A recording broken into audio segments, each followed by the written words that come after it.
Dan di mutasi ini dibebaskan pajaknya yang tahun 2025. Jadi dari luar daerah Provinsi Jawa Barat masuk. Deddy Mulyadi bebaskan biaya mutasi kendaraan dari luar Jabar, plus gratis pajak tahun ini.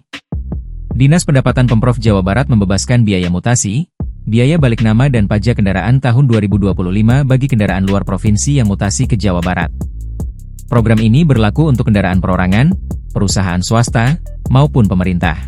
Baik perorangan maupun perusahaan pemerintah, perusahaan swasta, saya minta mulai hari besok, tanggal 9 April 2025 sampai 30 Juni 2025, segera untuk mutasi. Dan di mutasi ini dibebaskan pajaknya yang tahun 2025. Jadi dari luar daerah Provinsi Jawa Barat masuk ke Jawa Barat, kemudian pajaknya dibebaskan. Tetapi kalau BPKB kan,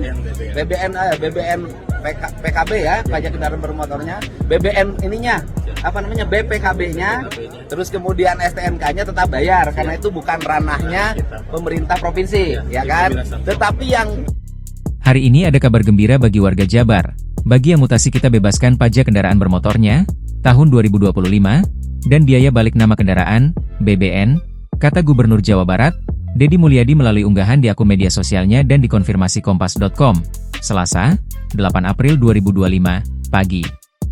Dia meminta perorangan maupun perusahaan yang mobilnya beroperasi di Jabar, tapi nomornya masih luar Jabar, untuk segera mutasi kendaraannya. Pajaknya dibebaskan, tapi kalau biaya, penerbitan, BPKB dan STNK-nya tetap bayar karena itu bukan ranahnya Pemprov, jelas Deddy. Dia meminta pihak terkait memanfaatkan kesempatan ini.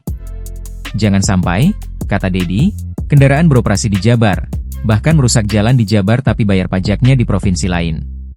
Pokoknya tanggal 9 April sampai 30 Juni 2025 mutasi, pajaknya dibebaskan selama setahun 2025, kata Deddy. Download Tribun X sekarang, menghadirkan lokal menjadi Indonesia.